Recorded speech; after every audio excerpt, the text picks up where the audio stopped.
Hello, I am Dr. Utsho Basu, diabetologist from Kolkata, currently associated with Horizon Lifeline Multispeciality Hospital. Today, we will be speaking about something related to a very pertinent topic these days, that is understanding of cholesterol management. We all know about the term cholesterol. So let's speak about something related to it. So what is actually cholesterol? Cholesterol is an essential component of blood cells, tissues, and everything related to our body. Almost every cells of our blood needs this cholesterol for their proper functioning. It is essential for production of many hormones, vitamin D, and bile acid that helps in digestion of fat. Our body needs cholesterol to be healthy. But we all know excess of anything is not good for our health. Similarly, excess of cholesterol is absolutely not good for our health, specifically for our diabetic patients. Now, cholesterol is also produced by our body, but the major source of cholesterol is from our diet. So what type of food we are eating is linked with cholesterol level of our blood. So we need to be very cautious about our diet. So let's move on towards our further discussion. Cholesterol is a fatty type in nature and it cannot be dissolved in blood. So how it's get carried through blood? It is actually carried via blood in a packaged form.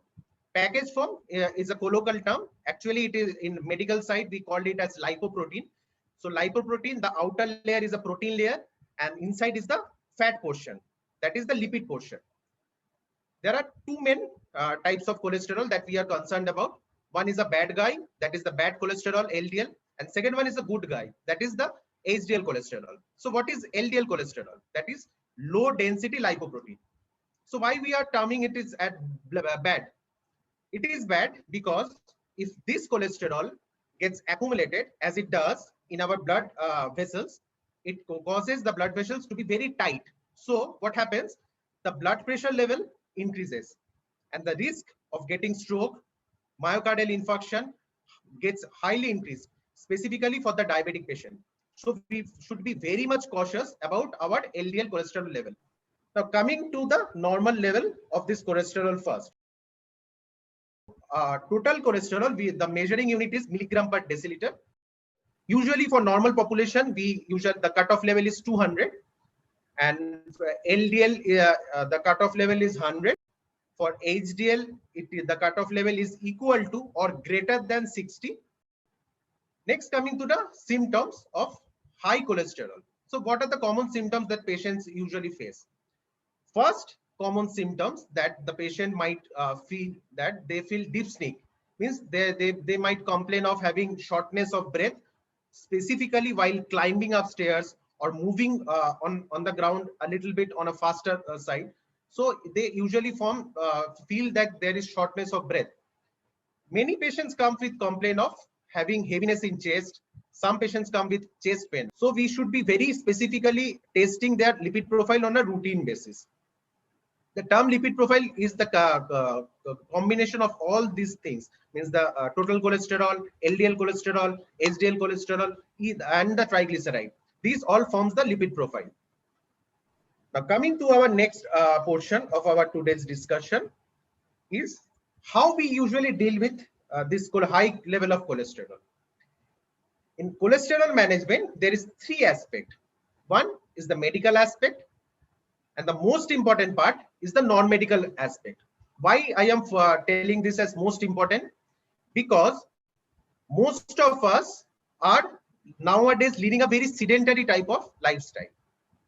We, the medical professionals, are also so much busy that we hardly get any time for any proper physical activity. Medical part, usually what we do, what we prescribe are the statins. We also prescribe some medications like bile acid sequestrants, nicotinic acid, fibric acid, etc. But today we will be highlighting on the non-medical portion. Non-medical portion is also having two wings. One wing is the diet and the second wing is the physical activity. Diet is important for cholesterol management. So what type of food we should be avoiding? First and foremost, we should be avoiding any kind of processed food. that are rich in fat, specifically the trans fat, the fried items, cheese, mayonnaise, and easily available ready to eat foods. We should be avoiding that. What type of food that we can take safely that doesn't affect too much on our cholesterol are the food which are having less amount of trans fat, or the food which are having unsaturated fats. Like we can have food which are rich in fibers. Fruits and vegetables are also very good for management of cholesterol. We should be focusing on having higher amount of fruits specifically, because the fiber content of fruits and also vegetables are helping to reduce the cholesterol.